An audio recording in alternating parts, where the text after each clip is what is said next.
mamá, estoy bien. Es solo que veo un poco borroso, nada más. La sonrisa forzada de Mateo contrastaba brutalmente con el pánico helado que se apoderó del corazón de Elena. El iris de uno de los ojos de su hijo, antes de un café profundo y vivaz, ahora estaba cubierto por una neblina lechosa y opaca, como un estanque congelado en una mañana de invierno. Doctor, sea directo. ¿Qué dicen exactamente los resultados? La voz de Elena era un susurro tenso, el tono de una mujer acostumbrada a dar órdenes, no a recibirlas. General, lamento informarle que su hijo corre un grave riesgo de perder la vista en ese ojo. El desprendimiento de retina es severo, demasiado severo. Elena apretó los puños con tanta fuerza que sus uñas se clavaron en las palmas de sus manos. El dolor físico era un ancla bienvenida en el mar de su angustia. Que su hijo, el único varón de la familia en 5 generaciones, hubiera sido víctima de una golpiza en el cuartel ya era un golpe devastador.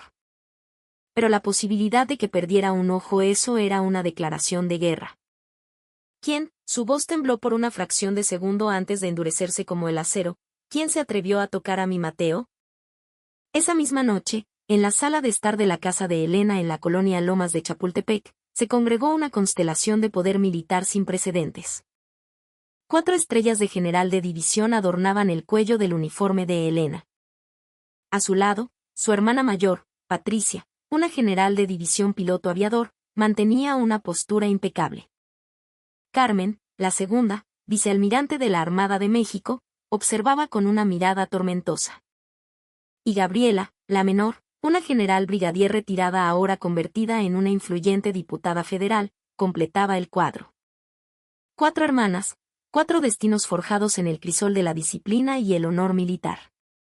Hermanas, la voz de Elena era baja, pero cargada de una furia gélida que hacía vibrar el aire. Esta vez, no voy a quedarme de brazos cruzados. En la ira de la mujer con el más alto rango del ejército mexicano, el corrupto sistema militar que había permitido esto aún no comprendía la tormenta que estaba a punto de desatar. No, ellos realmente no lo sabían. No tenían ni la más remota idea de las consecuencias que acarrearía haber tocado al único hijo varón de la familia Robles. ¿Y ustedes, sienten la misma curiosidad? ¿Se preguntan qué harán una madre con 4 estrellas en el hombro y sus 3 tías, cada una un pilar de las Fuerzas Armadas? Esto no será una simple venganza. Esta es la historia de cómo se sacude un sistema podrido hasta sus cimientos. Cuando terminen de escucharla, su concepto de poder, de la verdadera fortaleza y de la lealtad, habrá cambiado para siempre. Unas semanas antes, el viento frío del invierno incipiente barría la explanada del campo militar número 1 en la Ciudad de México. En su oficina, con vista al monumental complejo, la general de división Elena Robles ignoraba los mapas de operaciones que brillaban en la pantalla de la sala de juntas. Su atención estaba fija en un sobre blanco que yacía sobre su escritorio de caoba pulida. Era un oficio de aceptación del Servicio Militar Nacional. El nombre de su hijo, Mateo Robles, impreso en una tipografía clara y oficial, parecía mirarla con desafío. Nunca imaginó que un simple trozo de papel pudiera complicar de tal manera los 54 años de su vida, una vida dedicada a la estrategia, al orden y al control. Mamá. La puerta se abrió sin un toque previo. Mateo entró, sus 20 años aún visibles en la suave línea de su mandíbula, pero con una determinación en sus ojos que lo hacía parecer mayor. Llevaba en la mirada la resolución de un hombre que ha tomado una decisión irrevocable. Me ofrecí como voluntario para la infantería en la Sierra de Chihuahua. La mano de Elena, que se dirigía a una taza de café, se detuvo en el aire. Eran las palabras que había temido escuchar, y aún así, oírlas en voz alta le oprimió el pecho con un peso inesperado. Mateo, hijo, ¿realmente es necesario que vayas a un lugar tan aislado? No quiero un trato especial por tu rango, mamá. Quiero que me vean como un soldado más, que me valoren por lo que soy capaz de hacer, no por ser tu hijo. Había un temblor obstinado en la voz de Mateo. Era el sonido de una vida entera cargando con el doble peso de ser el único varón y el hijo de la mujer más poderosa del ejército. Elena vio la sinceridad en su mirada, una necesidad desesperada de forjar su propia identidad lejos de la sombra de sus 4 estrellas. Supo en ese instante que no podía detenerlo. La mañana de su partida, el andén de la terminal de autobuses del norte bullía de actividad y emociones contenidas. Las 4 hermanas Robles estaban allí, una formación improbable en medio del caos de viajeros y vendedores ambulantes. Patricia, la mayor, general de la Fuerza Aérea, estaba de pie con su rigidez característica, pero la comisura de sus ojos brillaba con una humedad delatora. Mateo, mi niño, abrígate bien. El frío de la sierra no es un juego. Carmen, la vicealmirante, con su franqueza naval, le dio unas palmadas en el hombro. Tienes que volver hecho un hombre, ¿me oyes? Un marino no llora, y un soldado menos. Gabriela, la hermana política, práctica como siempre gracias a sus años como general y ahora en el Congreso, añadió un consejo pragmático. Si algo se pone difícil, si necesitas cualquier cosa, llámanos. No dudes ni un segundo. ¿Entendido? El autobús comenzó a moverse con un lento chirrido, alejándose del andén. La figura de Mateo, saludando desde la ventanilla, se hizo cada vez más pequeña hasta desaparecer.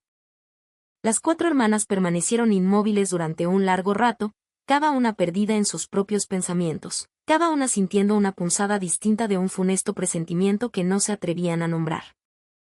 En lo profundo de la Sierra Tarahumara de Chihuahua, donde el aire cortaba como un cuchillo de obsidiana, Mateo llegó al regimiento de infantería. Una manta de nieve cubría el paisaje, y el frío parecía calar hasta los huesos. En la entrada del cuartel, una pancarta con el lema Lealtad inquebrantable, sacrificio victorioso ondeaba violentamente con el viento helado. En la mesa de recepción, un oficial revisaba sus documentos con indiferencia. Soldado raso Mateo Robles.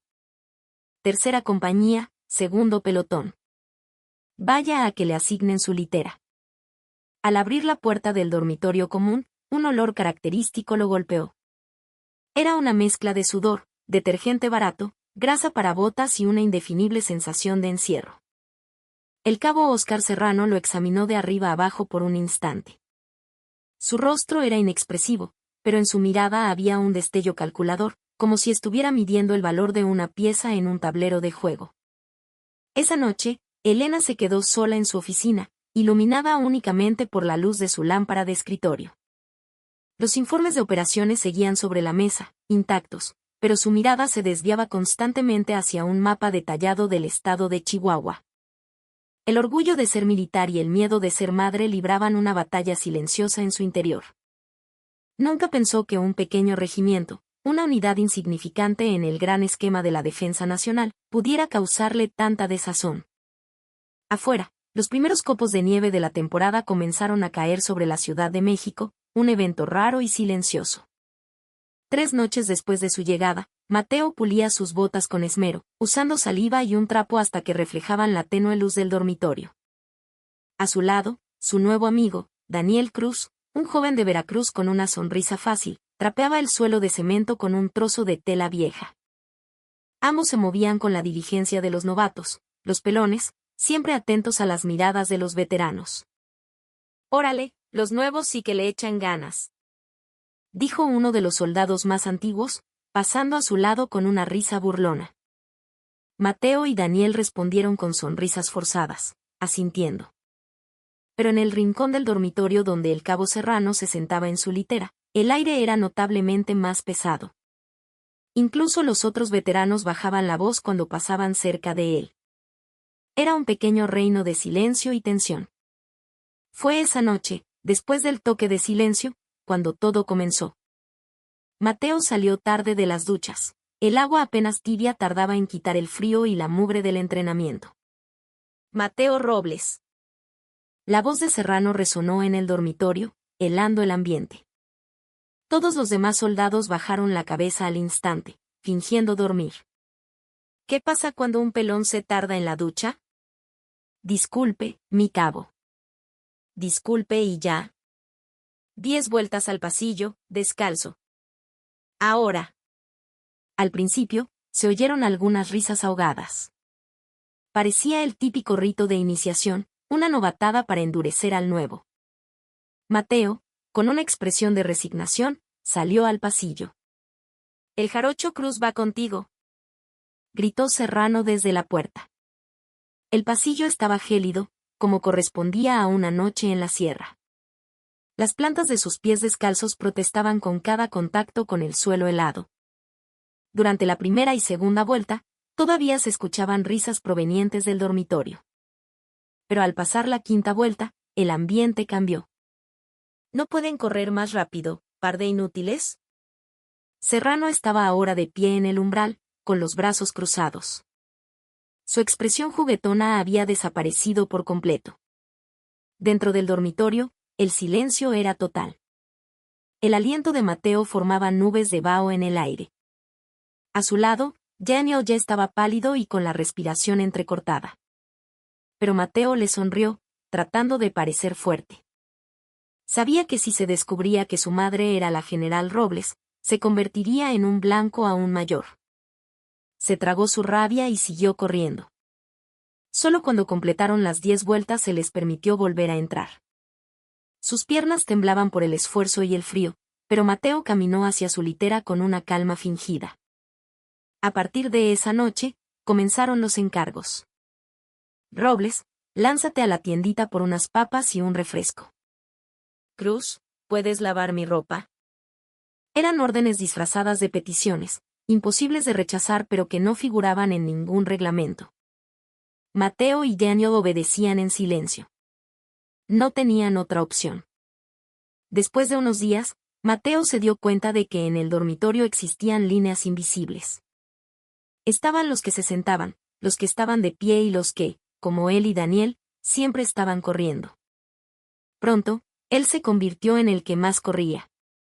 Oye, Daniel, ¿esto siempre es así? Le susurró una noche, cuando la mayoría dormía. Daniel dudó un momento antes de asentir. Dicen que siempre ha sido así. No lo he visto, pero es lo que cuentan los más viejos. Daniel cortó su propia frase. Su expresión dejaba claro que no quería hablar más del tema. Un silencio cargado de miedo y resignación se instaló entre ellos. Esa noche, Mateo se quedó mirando el techo de su litera. Acababa de comprender que esto no era un simple proceso de adaptación a la vida militar. Era otra cosa, algo más oscuro y sistemático. Pero no sabía qué hacer al respecto, así que simplemente parpadeó en la oscuridad, esperando el amanecer. Una noche, mientras una ventisca de nieve azotaba el cuartel, comenzó el turno de guardia nocturna. Con una temperatura de 15 grados bajo cero, Mateo se encontraba en su puesto de vigilancia, el casco de Kevlar pesado sobre su cabeza. Los copos de nieve, impulsados por el viento, le golpeaban la cara como pequeñas agujas de hielo. «Hey, Robles», el cabo Serrano apareció de entre la oscuridad. Su voz era aún más fría que de costumbre. «Quítate el casco». «Mi cabo, el reglamento dice». «¿Me vas a hablar de reglamento, pelón?» «Dije que te lo quites». A regañadientes, Mateo se quitó el casco. El viento helado le envolvió la cabeza al instante. Serrano comenzó a darle pequeños golpes en la cabeza con la palma de la mano. «Es una broma, hombre. No te pongas tan tenso». Al principio, parecían toques ligeros, casi un juego. Pero gradualmente, la fuerza de los golpes aumentó. Mateo se estremeció con cada impacto, pero aguantó en silencio. Fue entonces cuando ocurrió. Su bota resbaló en una placa de hielo oculta bajo la nieve y su cuerpo se tambaleó hacia adelante. En ese mismo instante, Serrano le dio un empujón más fuerte. La combinación de ambas fuerzas hizo que la cabeza de Mateo se estrellara violentamente contra la esquina de un muro de concreto. Un sonido sordo y húmedo. El mundo de Mateo se volvió blanco por un instante. Un zumbido agudo le llenó los oídos y pequeñas estrellas danzaron ante su ojo derecho. Por unos segundos, no vio nada. «Oye, ¿estás bien?» Había un temblor de pánico en la voz de Serrano. Mateo se levantó, tambaleándose, y asintió. «Sí, mi cabo. Estoy bien». Pero no estaba bien.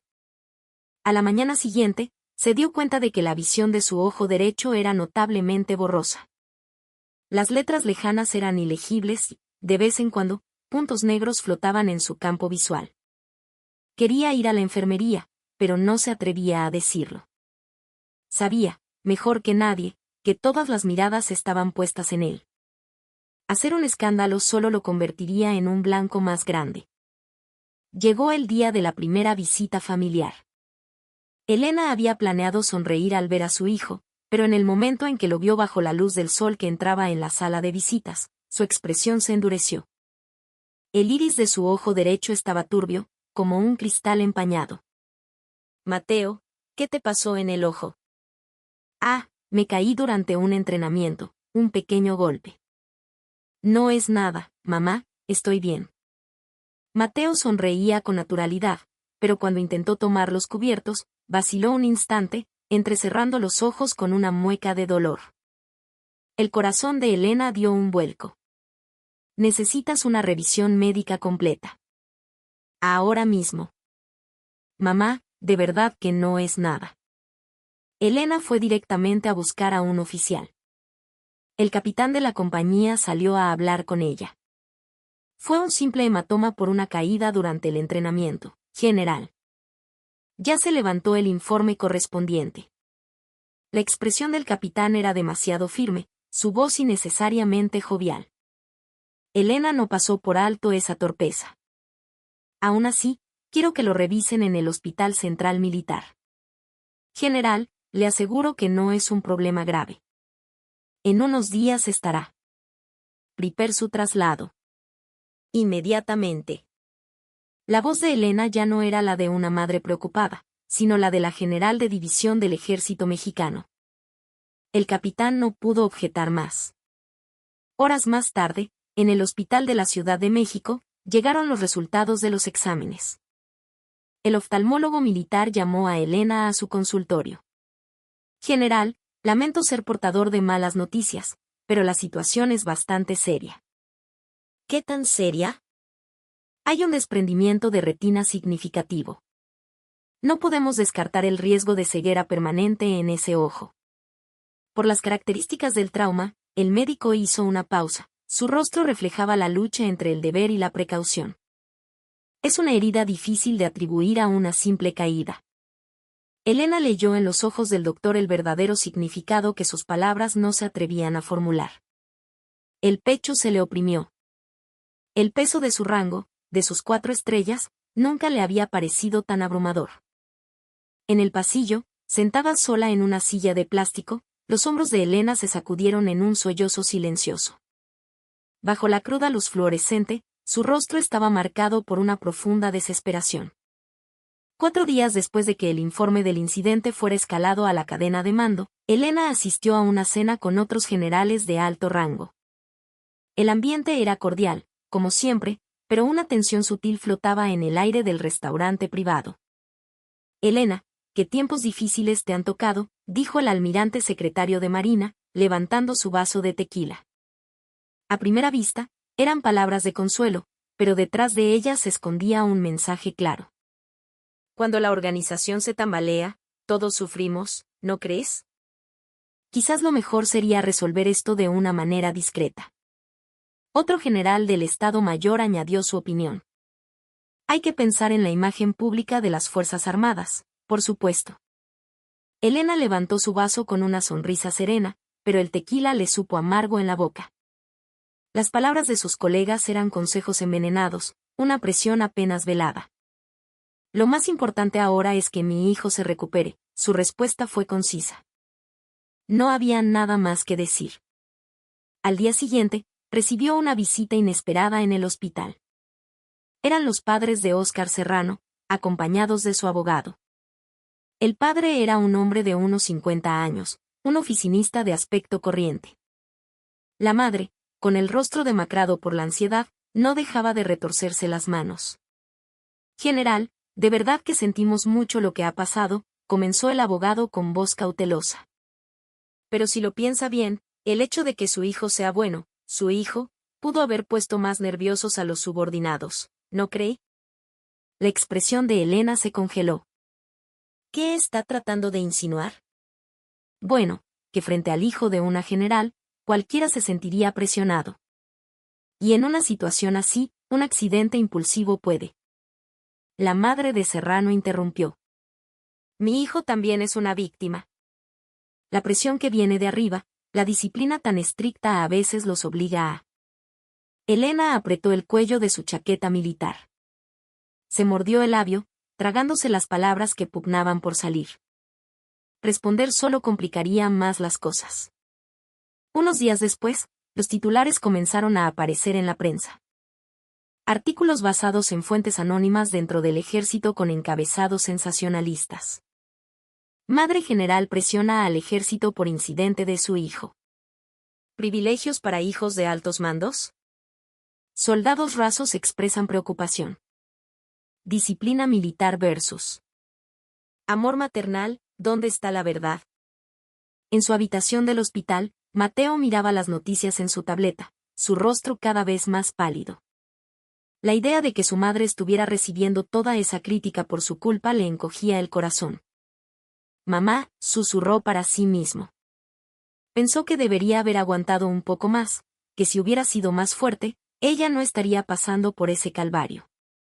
Sintió que la visión se le oscurecía aún más y se culpó sin cesar.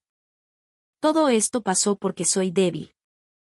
Esa noche, al salir de la habitación de Mateo, Elena caminó lentamente por el pasillo desierto del hospital. Su sombra se alargaba bajo la luz de los fluorescentes. Las insignias en sus hombros nunca le habían parecido tan pesadas. Las 4 estrellas de general de división, de las que siempre se había sentido tan orgullosa, ahora eran como grilletes que le oprimían el alma. Entre el honor de ser soldado y el dolor de ser madre, Elena, por primera vez en su vida, se sintió completamente impotente. Frente a las puertas del ascensor, bajó la vista al suelo pulido y sintió como las lágrimas le anegaban los ojos. Pero no las derramó. En su lugar, apretó los puños con una nueva determinación. No voy a dejar que me venzan así. Cuando las puertas del ascensor se abrieron, la mirada de Elena había cambiado. En medio de la desesperación, la resolución indomable de la soldado que era estaba resurgiendo. Ahora, se estaba preparando para la verdadera batalla. Era una de esas noches de insomnio. Elena estaba sentada en el sillón de acompañante junto a la cama de Mateo, mirando la oscuridad tras la ventana del hospital. Oía la respiración tranquila de su hijo, pero su mente estaba a kilómetros de distancia, perdida en el pasado. De repente, recordó su segundo año en el heroico colegio militar. El sonido sordo de golpes y un gemido ahogado que provenían de detrás de los campos de entrenamiento. La curiosidad la hizo asomarse y vio a un compañero cadete siendo abofeteado por un superior. En ese momento, Elena actuó como si no hubiera visto nada. Apretó el paso y se alejó, tratando de borrar la imagen de su mente. Unos días después, ese cadete abandonó la escuela. Elena nunca preguntó por qué. Simplemente enterró el recuerdo en lo más profundo de su conciencia. Pero no era el único recuerdo. Cuando su propio esposo, también militar, sufrió un accidente fatal en una misión, ocurrió algo similar. Un superior la visitó, le pidió que, por el bien de la institución, aceptara un acuerdo y no hiciera más preguntas. Y ella, entre lágrimas frente a los padres de su difunto esposo, aceptó, mientras una parte de ella se preocupaba por su propio futuro en el ejército. Esa imagen de sí misma, joven y asustada, se superponía ahora con la de su hijo, herido y vulnerable. Cerca de las 4 de la madrugada, Elena llamó a sus hermanas. Vengan a casa. Tenemos que hablar. Una hora después, las 4 hermanas Robles estaban sentadas en la sala de estar de Elena. El silencio, denso y pesado, solo era roto por el sorbo ocasional de té caliente. Patricia, la general de la Fuerza Aérea, fue la primera en hablar. Yo también lo vi, su voz era más grave de lo habitual. En la base aérea de Santa Lucía. Vi cómo los veteranos atormentaban a un piloto joven y no hice nada. Sus récords de vuelo eran impecables, y eso era lo único que me importaba. Ese joven terminó con una crisis nerviosa y tuvo que recibir tratamiento psiquiátrico. Los ojos de Patricia, la hermana que siempre parecía la más estricta e inquebrantable, se llenaron de lágrimas. Carmen, la vicealmirante, Se cubrió el rostro con las manos. En el buque también pasó algo. Un caso de abuso físico. Lo minimicé, lo hice pasar por una riña sin importancia. Estaba a punto de ser considerada para un ascenso. Sus hombros se sacudieron levemente. La mujer fuerte, curtida por el mar, se desmoronaba en ese instante. Gabriela, la hermana política, dejó escapar un profundo suspiro. Incluso después de entrar en política, fue lo mismo. Sabía de los problemas estructurales del ejército, de la cultura del encubrimiento, pero nunca presioné hasta el final. Tenía miedo de perder votos, de que se convirtiera en una carga política. Dejó su taza sobre la mesa y bajó la cabeza. Tuve tantas oportunidades en la Comisión de Defensa Nacional y las dejé pasar. Las 4 hermanas se miraron a los ojos. En la mirada de cada una, reconocieron el mismo sentimiento, una culpa largamente reprimida, un secreto guardado en lo más profundo del corazón. Todas hemos sido iguales, dijo Elena con voz temblorosa. En ese momento, pensábamos que no teníamos otra opción, murmuró Patricia, secándose una lágrima. Pero viéndolo ahora, continuó Carmen, apretando el puño, todo eran excusas. No podemos permitir que Mateo repita nuestros errores, afirmó Gabriela, asintiendo con la cabeza. Esta vez tiene que ser diferente. No podemos mirar hacia otro lado. El silencio volvió a llenar la habitación, pero esta vez era un silencio de propósito compartido. La primera luz del alba comenzaba a filtrarse por la ventana. En los rostros de las 4 hermanas se dibujaba una nueva resolución. Elena se levantó y abrió la ventana. Una ráfaga de aire frío y fresco entró en la sala, despejando la atmósfera cargada. Recordemos por qué nos pusimos este uniforme en primer lugar. Patricia se puso de pie. Para defender a la nación y proteger a su gente. Carmen se unió a ellas. Y eso incluye a nuestra propia familia. Gabriela, la última en levantarse, concluyó. Y también a proteger a jóvenes como Mateo. Las 4 hermanas unieron sus manos. Habían seguido caminos separados durante años, pero en ese momento, sus corazones latían como uno solo. Elena respiró hondo. Ahora, vamos a empezar. Ya no había vacilación en sus miradas. La culpa del pasado se estaba transformando en el coraje del presente. El sol naciente que se elevaba sobre la Ciudad de México iluminó sus rostros con una luz cálida y prometedora. Esa mañana, la contraofensiva más silenciosa, pero más poderosa, en la historia del ejército mexicano, había comenzado a prepararse. Era una tarde lluviosa. Las gotas de agua se deslizaban por la ventana del hospital como lágrimas. Mateo leía un libro recostado en su cama, mientras Elena, sentada a su lado, revisaba los documentos para la próxima cirugía. Alguien llamó suavemente a la puerta. «Adelante». La puerta se abrió y apareció Daniel Cruz. Llevaba una gorra calada hasta los ojos y los hombros encogidos, como un fugitivo. Sus manos, que aferraban el borde de la gorra, temblaban violentamente. «Daniel», dijo Mateo, sorprendido. Daniel no pudo responder. Se quedó paralizado en el umbral. Tras unos segundos de silencio, se derrumbó en el suelo, sollozando desconsoladamente. «Mateo, perdóname. De verdad, perdóname». Elena se levantó de un salto, alarmada. Los hombros de Daniel se sacudían con espasmos. El llanto de aquel joven de 20 años llenó la habitación. «Daniel, ¿qué pasa?» Mateo intentó levantarse, pero Elena lo detuvo con un gesto. Tenían que esperar a que se calmara. Un largo rato después, Daniel finalmente pudo hablar. «Mateo, voy a decir la verdad. Voy a contar lo que pasó esa noche». Su voz estaba ronca. Comenzó a relatar, paso a paso, todo lo que había sucedido en el cuartel. Como el cabo Serrano había elegido a Mateo como su blanco. Como el acoso, que empezó como una broma, se fue intensificando día a día. Y lo que realmente ocurrió durante la guardia nocturna. El cabo Serrano le ordenó a Mateo que se quitara el casco. Hacía un frío terrible esa noche. La expresión de Elena se endureció como una máscara de piedra. Y empezó a golpearlo en la cabeza. Al principio suavemente, pero luego cada vez más fuerte. La voz de Daniel temblaba.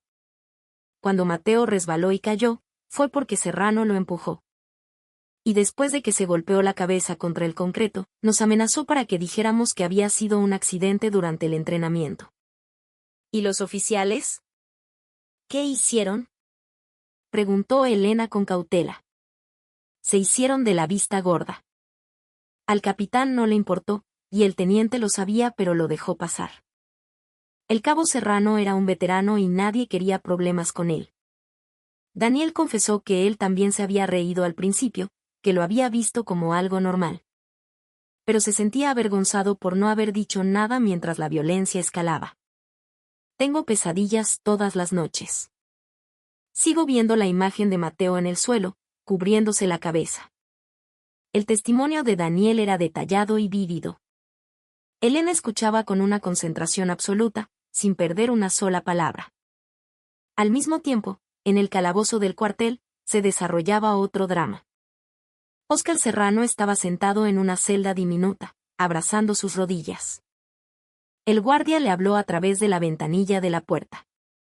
Oye, el soldado Robles podría quedar ciego. El cuerpo de Serrano se tensó. ¿Qué? Eso dijeron en el hospital militar. La retina está destrozada. Cuando las palabras del guardia se desvanecieron, la primera reacción de Serrano fue la ira. Todo es culpa de este maldito sistema. ¿Yo qué hice? Pero a medida que pasaban las horas en la soledad de la celda, otros pensamientos comenzaron a invadirlo. Recordó la violencia que él mismo había sufrido como novato. Sus superiores le habían dicho las mismas palabras: es la tradición, así es el ejército, a nosotros también nos lo hicieron. Óscar Serrano había sido una víctima de esa violencia. Pero ahora, se había convertido en un verdugo. Estaba repitiendo exactamente el mismo sufrimiento que le habían infligido. ¿Pero qué diablos?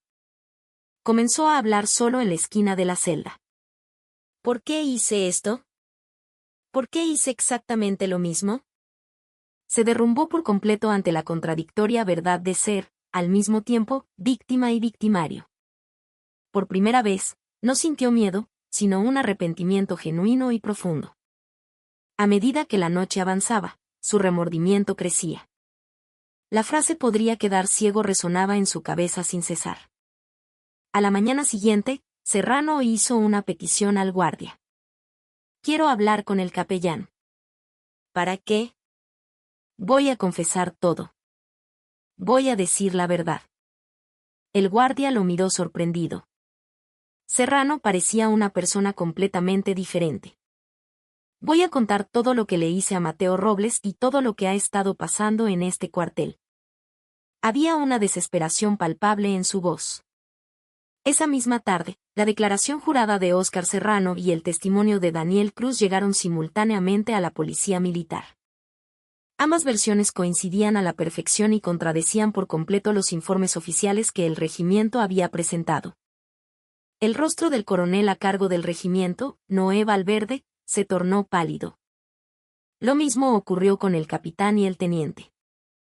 La verdad que tanto se habían esforzado por ocultar estaba saliendo a la luz de golpe. Elena, al escuchar el testimonio de Daniel, apretó los puños. Pero más que ira, sintió un inmenso alivio. Ahora, por fin, podía comenzar la verdadera batalla. Afuera de la ventana del hospital, la lluvia había cesado.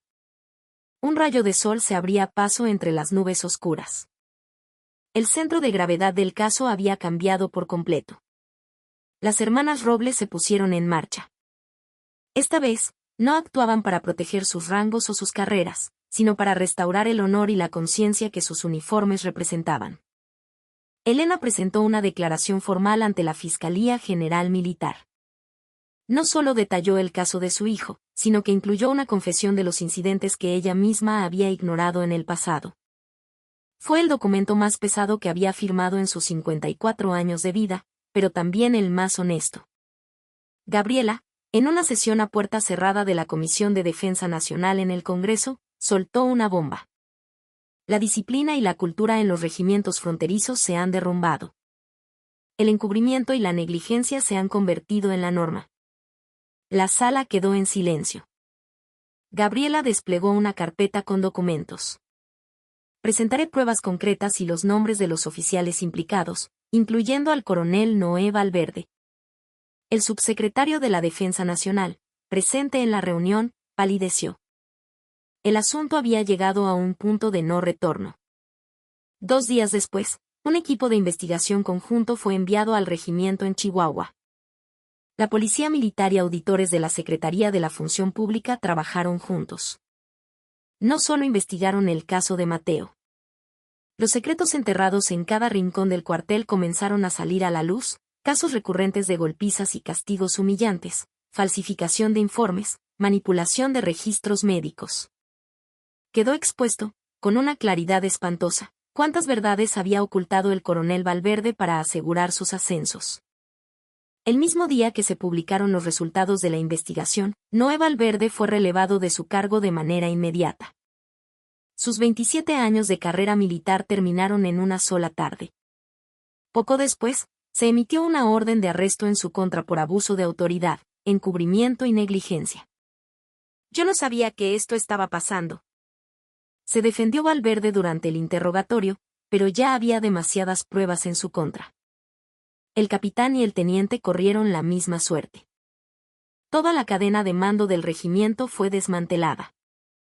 Óscar Serrano nunca se retractó de su declaración.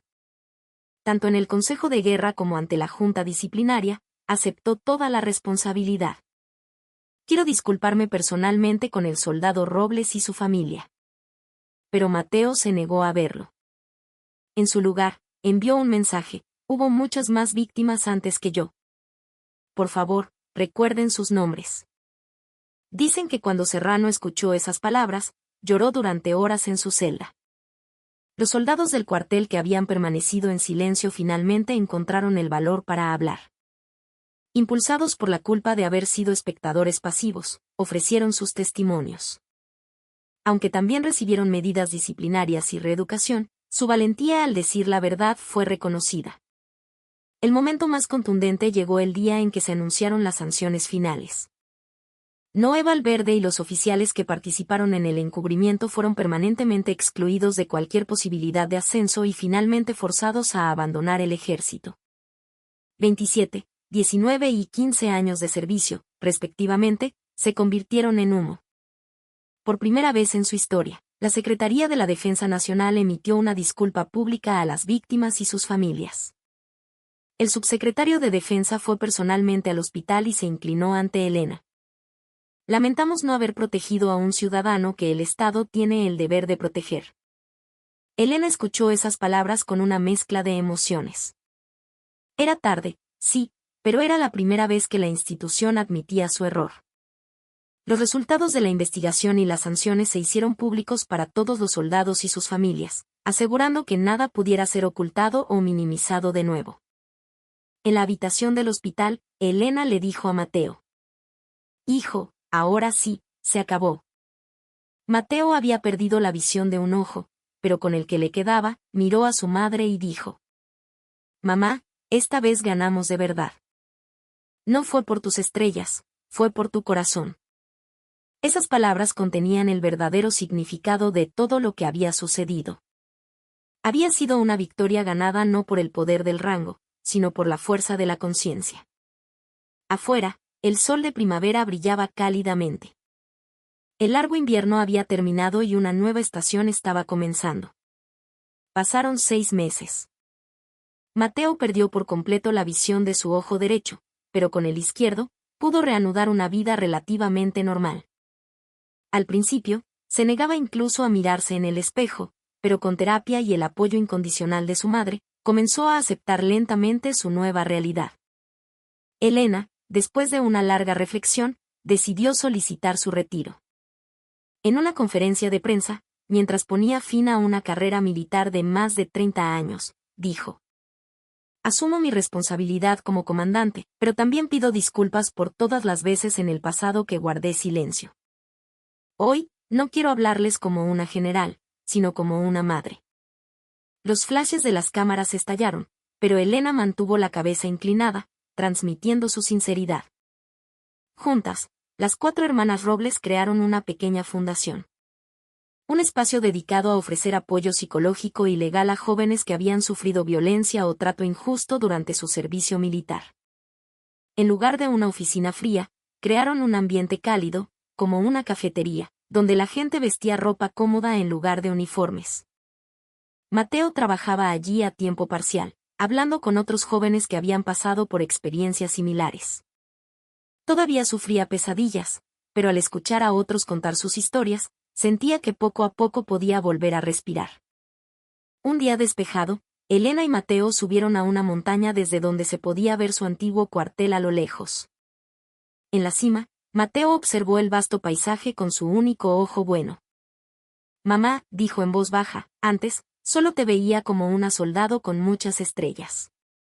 Ahora, simplemente te veo como mi mamá, la que siempre está de mi lado». Los ojos de Elena se humedecieron. Esas eran las palabras que más había anhelado escuchar. «Mateo, las estrellas se caen algún día, pero una madre siempre estará al lado de su hijo». El viento les revolvió el cabello. Mateo respiró profundamente, mirando el valle. Pensó que, en algún lugar de allí abajo, todavía podría haber alguien sufriendo en silencio. Elena puso una mano en el hombro de su hijo. Era un gesto cálido y reconfortante. Ya no eran la general y el hijo único, eran simplemente una madre y su hijo. El sol comenzó a ponerse, tiñendo de naranja y púrpura las cumbres nevadas de la sierra. Sus sombras se alargaron sobre la tierra. Juntos, de pie, uno al lado del otro, contemplaron el mundo que se extendía ante ellos. «Mamá, ¿de verdad vamos a estar bien?» «Vamos a estar bien. Las cicatrices se quedarán, pero podemos seguir adelante». En el camino de descenso, caminaron tomados de la mano. La oscuridad comenzaba a caer, pero sus pasos eran